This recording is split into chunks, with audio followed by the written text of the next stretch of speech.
Renungan Pagi, Yesus Nama di Atas Segala Nama oleh Ellen G. White, 28 Juli 2024. Mari kita berdoa.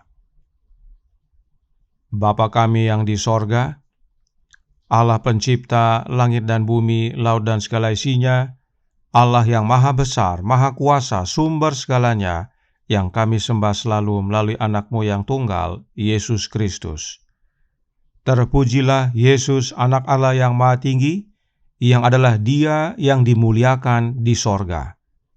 Pada pagi hari ini kami bersyukur boleh bangun dan berbakti, dan sebagaimana membaca dan mendengarkan nasihat firman-Mu, kiranya ini menjadi pembaharuan bagi kami semua, agar mau dilatih dan diajar oleh Yesus, sehingga menjadi penjala-penjala manusia. Beserta kami sepanjang perbaktian ini, kehendak-Mu yang jadi.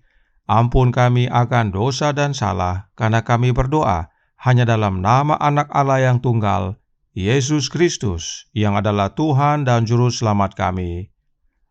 Amin. Renungan hari ini akan dibacakan oleh Saudara Peter Pangaila. Kepada Saudara Peter, kami persilahkan. Shalom, selamat pagi untuk kita semua. Bacaan renungan pagi kita hari ini, tanggal 28 Juli 2024, yang berjudul Yang Dimuliakan Sorga. Ayat inti diambil dari Efesus 1 ayat 22, yang berbunyi, Dan segala sesuatu telah diletakkannya di bawah kaki Kristus, dan Dia telah diberikannya kepada jemaat sebagai kepala dari segala yang ada. Hari mulai siang di Danau Galilea.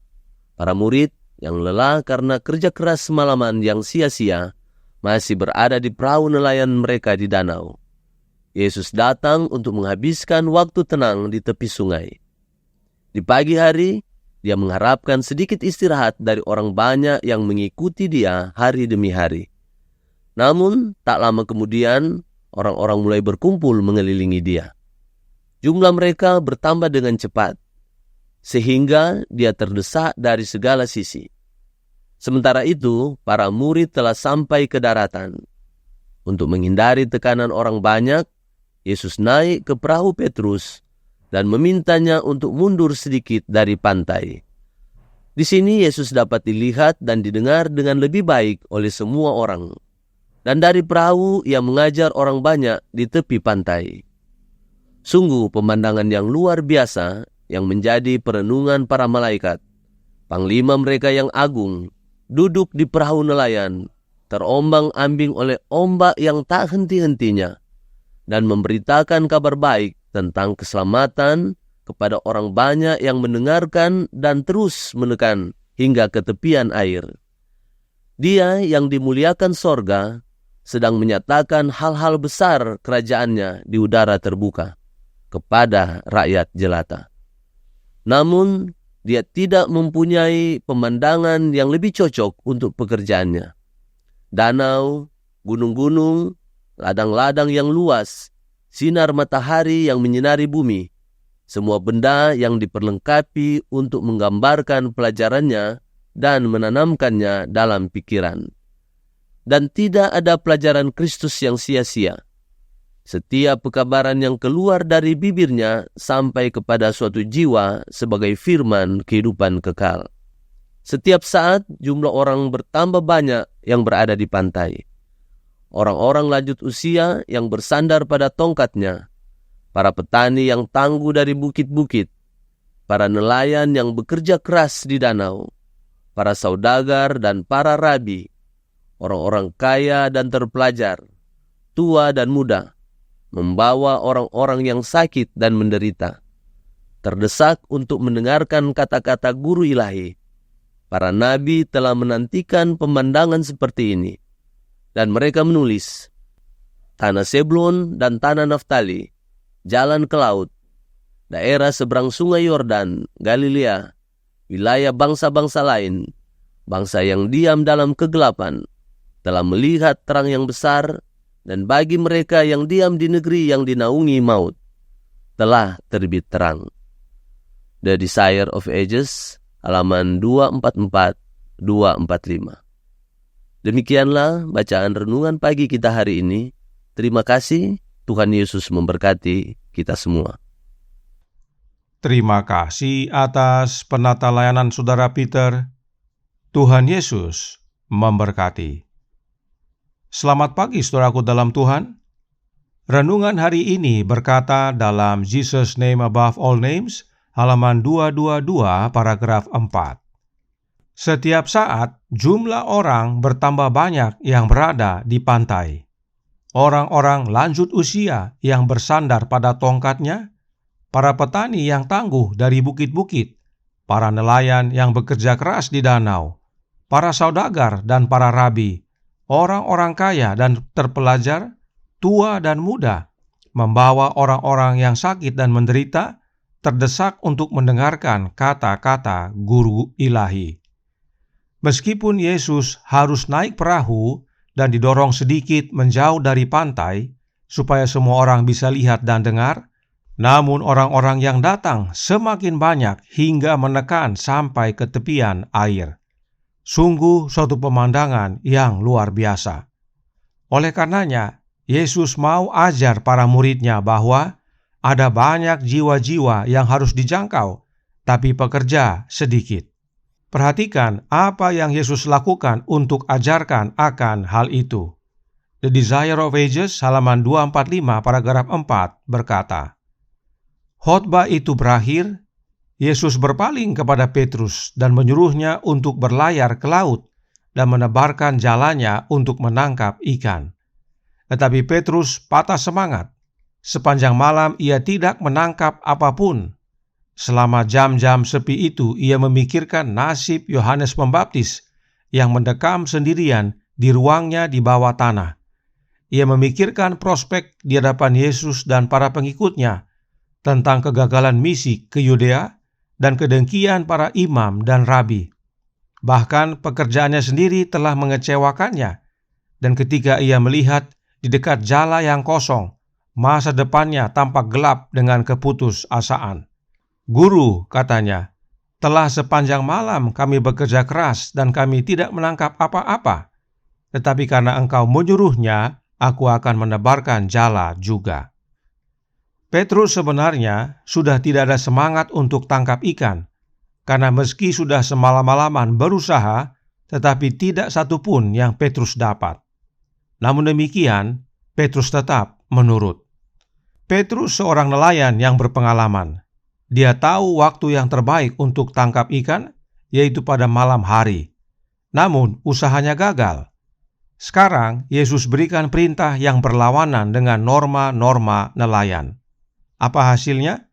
Alkitab berkata dalam Lukas 5 ayat 6 dan 7. Dan setelah mereka melakukannya, mereka menangkap sejumlah besar ikan, sehingga jala mereka mulai koyak. Lalu mereka memberi isyarat kepada teman-temannya di perahu yang lain supaya mereka datang membantunya. Dan mereka itu datang, lalu mereka bersama-sama mengisi kedua perahu itu dengan ikan hingga hampir tenggelam. Lalu, apa yang terjadi kemudian? Lukas 5 ayat 8 berkata, ketika Simon melihat hal itu, ia pun tersungkur di depan Yesus dan berkata, Tuhan, pergilah daripadaku, karena aku ini seorang berdosa. Mengenai hal ini, Roh Nubuat menjelaskan dalam The Desire of Ages, halaman 246, paragraf 3. Kehadiran kekudusan ilahi yang sama telah menyebabkan Nabi Daniel jatuh seperti orang mati di hadapan malaikat Allah. Ia berkata, aku menjadi pucat sama sekali dan tidak ada lagi kekuatan padaku. Jadi ketika Yesaya melihat kemuliaan Tuhan, ia berseru, celakalah aku binasa, sebab aku ini seorang yang najis bibir, dan aku tinggal di tengah-tengah bangsa yang najis bibir, namun mataku telah melihat Sang Raja, yakni Tuhan semesta alam. Daniel 10 ayat 8 dan Yesaya 6 ayat 5. Kondisi umat manusia dengan kelemahan dan dosanya sangat kontras dengan kesempurnaan keilahian, dan manusia merasa sangat rendah dan tidak suci. Demikian pula halnya dengan semua orang yang telah diberi kesempatan untuk melihat kebesaran dan keagungan Allah, seperti Daniel dan Yesaya. Inilah yang dirasakan oleh Petrus. Dan itu sebabnya Petrus berkata kepada Yesus, "Pergilah daripadaku, karena aku ini seorang berdosa." Namun itu bukanlah akhir bagi Petrus, tetapi baru awal. Roh Nubuat berkata dalam The Desire of Ages, halaman 246 paragraf 4. Petrus berseru, "Pergilah daripadaku, karena aku ini seorang berdosa." Namun ia berpegangan erat pada kaki Yesus, merasa bahwa ia tidak dapat dipisahkan darinya. Juru selamat menjawab, "Jangan takut, mulai dari sekarang engkau akan menjala manusia." Setelah Yesaya melihat kekudusan Allah dan ketidaklayakannya sendiri, ia dipercayakan dengan pekabaran ilahi.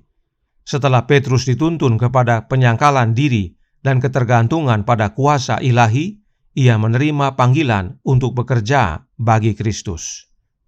Jadi, meski Petrus berkata kepada Yesus, "Pergilah," tapi sebenarnya Petrus tidak mau berpisah dari Yesus. Petrus sadar akan ketidaklayakannya, dan karenanya dia tidak mau terpisah dari Yesus.